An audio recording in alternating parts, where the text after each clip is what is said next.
Disa nxënës shqiptar nuk pranohen në shkollën fillore Petar Zdravkovski Penko. Opozita pretendon se ata po diskriminohen në bazë etnike. LSDM kërkon të publikohen detajet e negociatave me investitorët e qendrave të të dhënave. Nga VMRO DPMN-ja akuzojnë LSDM-n për përhapje paniku.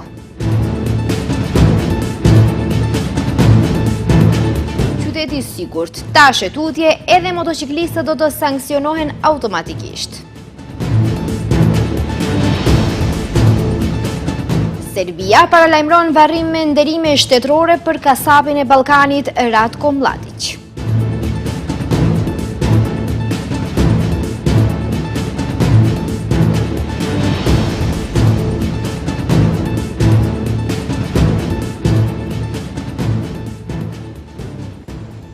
Përshëndetje të nderuar shikuesë, mirë se takohemi në lajmet e orës 15:55. Disa prej nxënësve shqiptar nuk janë pranuar në shkollën fillore Petar Zdravkovski Penko në komunën e Butelit me arsyetimin se nuk i përkasin rajonit të kësaj shkolle.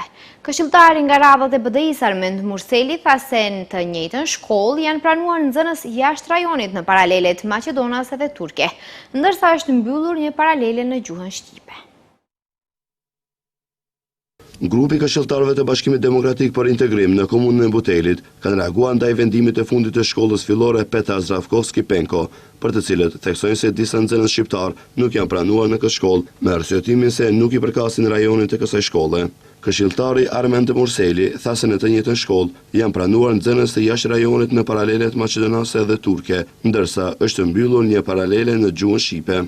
Në këtë shkollë disa prindër kanë fëmijët e tyre më të mëdhenj që ndjekin mësimin, ndërsa fëmijës më të vogël këtë vit shkollor nuk i lejohet të regjistrohet këtu, duke i detyruar prindërit të dërgojnë fëmijët në shkollë tjetër. Ajo që është edhe më shqetësuese sipas informatave është se në shkollën fillore Petar Zdravkovski Penko është marrë vendim për mbylljen e një paraleleje në gjuhën shqipe. Edhe më shqetësuese, Murseli tha se në shkollën fillore Petar Zdravkovski Penko është marrë vendim për mbylljen e një paralele në gjuhën shqipe, por jo edhe të paraleleve në gjuhën maqedonase, të cilat tha se posedojnë numër shumë të vogël të nxënësve.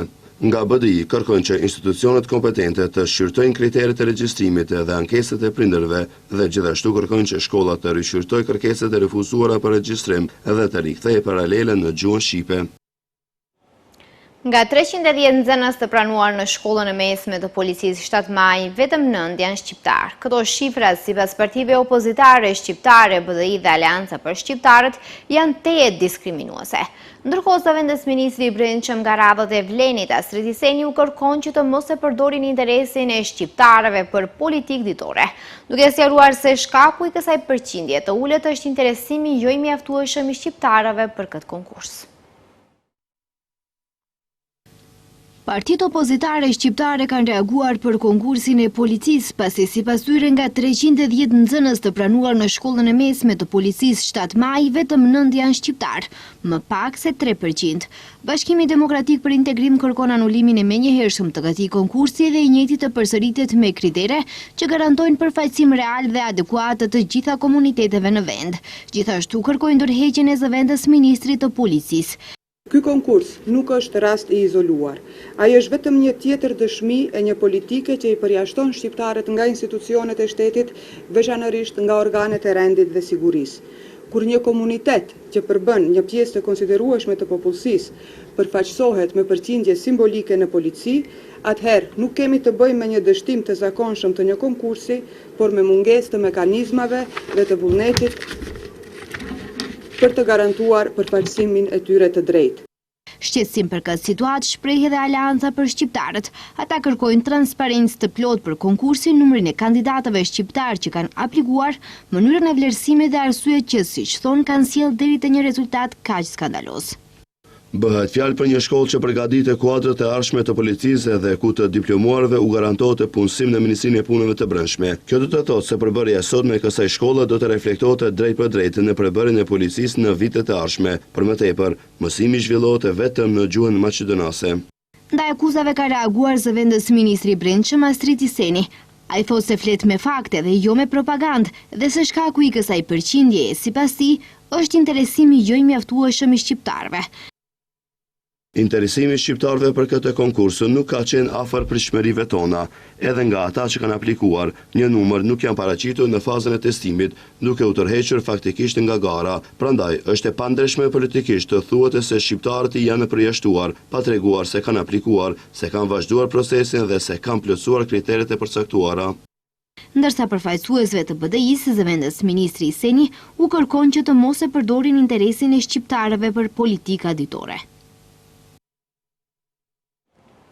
Data qendrat janë bërë temë re për plasjes mes pushtetit dhe opozitës. LSDM-ja kërkon transparencë për negociatat e qeverisë me investitorët dhe ngresh qetësime për konsumimin e ujit dhe energjisë, ndërsa Vëmërodhu Pëmëne akuzon opozitën për përhapje paniku dhe thotë se këto projekte mund të sjellin investime dhe zhvillim teknologjik.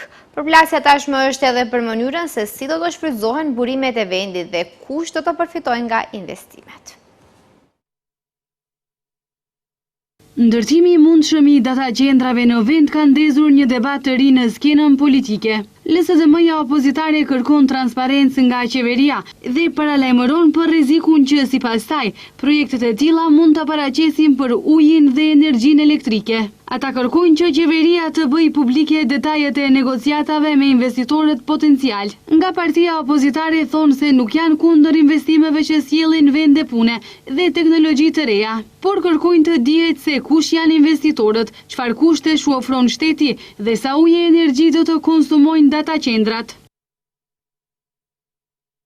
Me kë po negocion Mickoski për data qendrat nën radar, kujt po ja dhuron ujin, tokën dhe energjinë elektrike? Mickoski nuk tregon se sa energji elektrike dhe sa ujë do të konsumojnë data qendrat. Maqedonia nuk ka burime për eksperimente pas dyerve të mbyllura, sidomos jo me ujin, në një shtet ku qytetarët tashmë përballen me probleme me furnizimin me ujë, lumenj të ndotur dhe raste helmimi në Kosivar. Pushteti planifikon konsumator gjigant të ujit, pa publikuar analizat bazë. Ndërka që nga Vëmërodhu Pëmëne akuzojnë LSDM-n për përhapje paniku dhe thonë se investimet në këtë sektor mund të sjellin zhvillim dhe modernizim.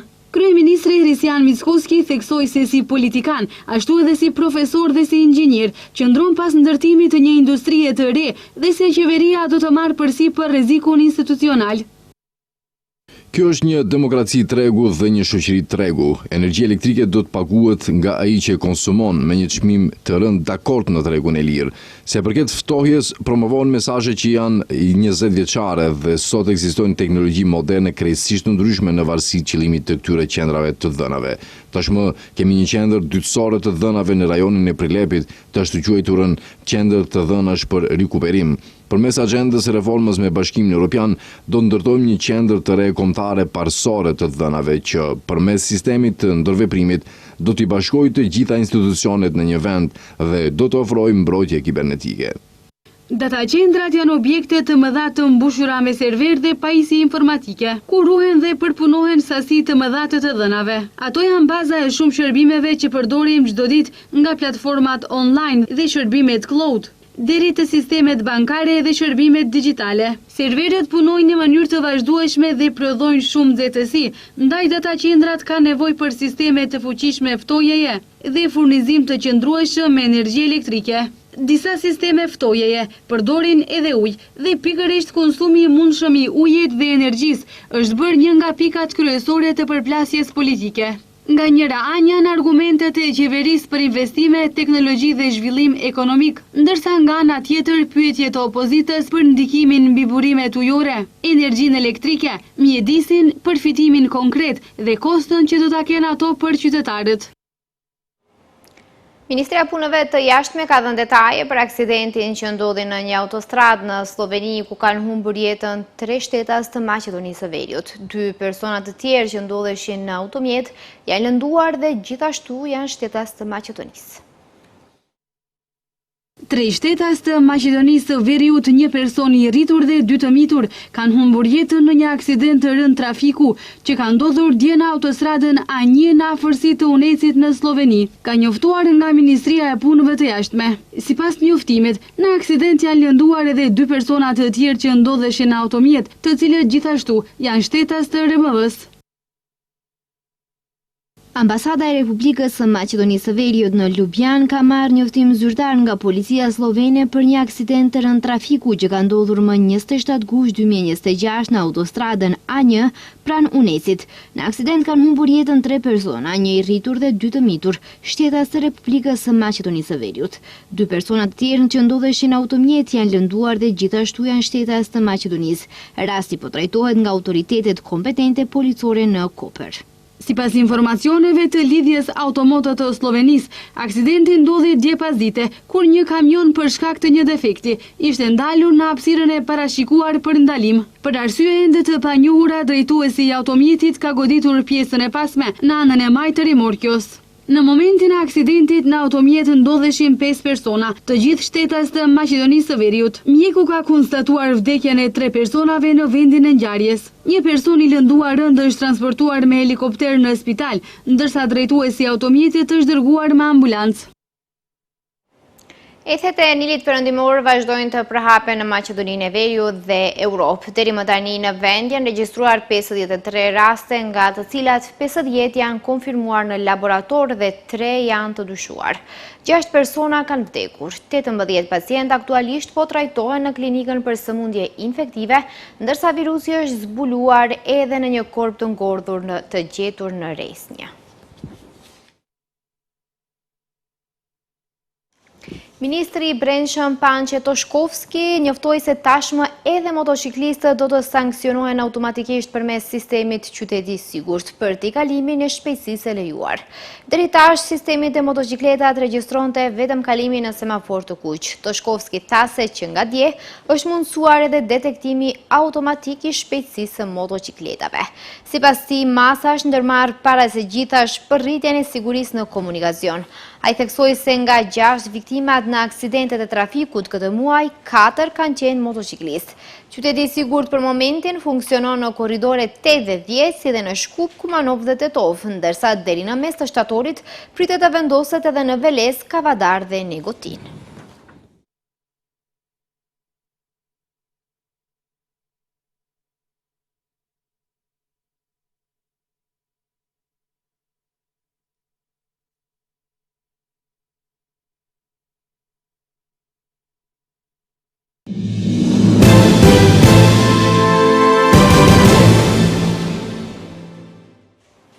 Kriminali i luftës Ratko Mladić, i cili vdiq të ejten në Hag ku po vuante burgun me dënim të përjetshëm, pritet të varroset me nderime shtetërore në Serbi.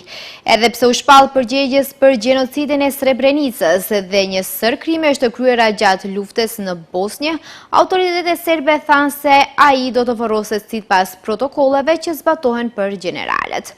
Në vazhdim do të ndiqni një material të përgatitur në lidhje me rolin e Mladićit në përndjekjen e popullsisë civile, shfarosje dhe vrasje, dëbim dhe akte çnjerëzore, terrorizim dhe sulme të paligjshme ndaj Sarajevës, për të cilat më vonë do të dënohet me burgim të përjetshëm nga gjykata e Hagës. Ratko Mladić, një kriminal lufte i dënuar për gjenocidin e parë në tokën europiane që nga lufta e dytë botërore, ka vdekur të ejten në burgu në Hagës në moshën 84 vjeç. I njohur si kasapi i Bosnjës, Mladići ishte një nga komandantët ushtarak më të njohur dhe më famkeq të luftrave që pasuan shpërbërjen e Jugosllavisë. Gjykata ndërkombëtare e dënuan atë për gjenocid, krime kundër njerëzimit dhe krime lufte të kryera gjatë luftës së viteve 92-95 në Bosnjë-Hercegovinë. Ai u dënua me burgim të përjetshëm. Pjesa më famkeqe e trashëgimisë së tij kriminale lidhet me gjenocidin në Srebrenicë, në Bosnjën Lindore, pranë kufirit me Serbinë. Forca serbe të Bosnjës në komandën e Mladićit pushtuan Srebrenicën në korrik të vitit 1995, pavarësisht se OKB-ja e kishte shpallur komunën zonë të sigurt. Pas rënies së enklavës, më shumë se 8.000 burra dhe djem bosnjak, musliman të Bosnjës, u vranë nga forcat e Mladićit në ditët që pasuan. Srebrenica ka mbetur simboli një prej krimeve më të rënda të kryera në Europë, që nga lufta e dytë botërore. Përveç gjenocidit në Srebrenicë, gjykata ndërkombëtare e shpallën Mladićin përgjegjës për një fushat terrori kundër popullsisë civile të Sarajevës, marrjen peng të paqëruesve të OKB-s dhe krime të tjera. Sarajevo u rrethua nga forca serbe të Bosnjës për gati 44 muaj. nga pozicionet në kodrat për rreth qytetit.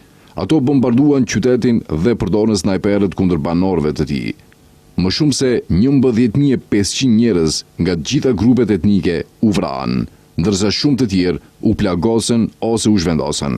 Rrethimi i Sarajevës, të cilin Mladiqi e drejtoi, u bë një nga episodet përcaktuese të luftës në Bosnjë dhe një nga rrethimet më të gjata të një kryeqyteti në historinë moderne.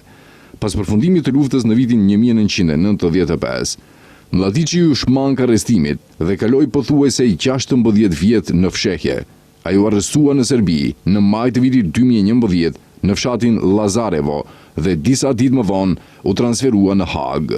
Në vitin 2017, tribunali e dënoi atë me burgim të përjetshëm. Gjykatat përcaktuan përgjegjësinë e tij individuale për njësor krimesh, edhe pse dënimet e tij ishin përfundimtare. Mladiqi vazhdon të ketë mbështetje nga një pjesë e publikut serb dhe nga qarqja politike në Serbi dhe Bosnjë-Hercegovinë. Mohimi i gjenocidit të Srebrenicës dhe glorifikimi i kriminalëve të dënuar të luftës mbeten probleme serioze në Bosnjë-Hercegovinë. Serbia ka paralajmëruar se Mladiqi do të varroset me nderime të larta shtetërore.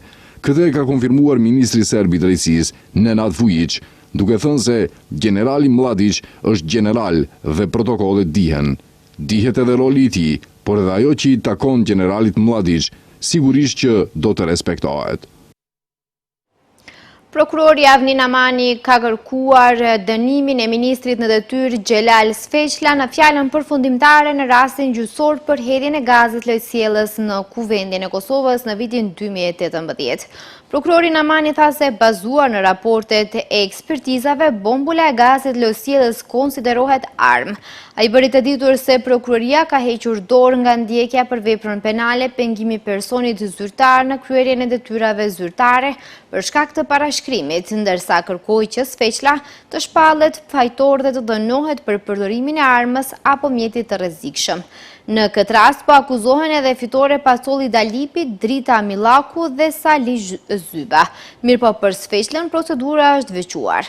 Gjykata themelore në Prishtinë më 6 qershor 2024 ka konfirmuar aktakuzën ndaj Sfeqlës, Millakut, Zybës dhe Pasolli Dalipit për hedhjen e gazit lojësjellës në Kuvend në mars të vitit 2018.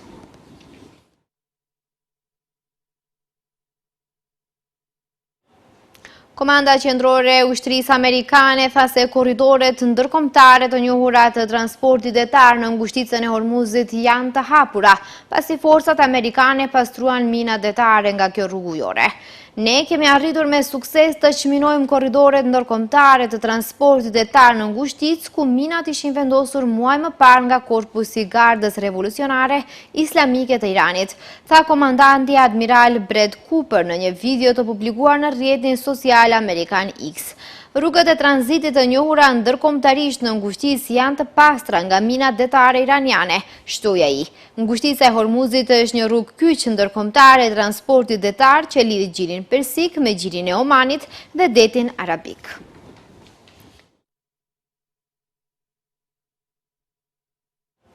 Rreth 370 fëmijë palestinezë mbahen në burgjet izraelite sipas një raporti të ri nga Qendra Palestineze për mbrojtjen e të burgosurve. Fëmijët janë në mesin e më shumë se 9400 të burgosurve dhe të paraburgosurve palestinezë, të mbajtur nga Izraeli në fillim të gushtit, tha grupi të drejtave. Raporti thekson se ndalimi i fëmijëve palestinezë nga Izraeli nuk është më i kufizuar në raste të izoluara, por është bërë një tipar i përsëritur i fushatave të arrestimit në bregun perëndimor dhe Kutsin lindor të pushtuar. Forcat izraelite arrestuan 276 fëmijë palestinezë në vetëm 6 muajt e parë të këtij viti, ka shtuar ai. Grupi gjithashtu tërhoqi vëmendjen ndaj përdorimit të vazhdueshëm të ndalimit administrativ nga Izraeli, i cili lejon që palestinezët të mbahen pa akuza ose gjyq për periudha të rinovueshme, bazuar në prova të pazbuluara.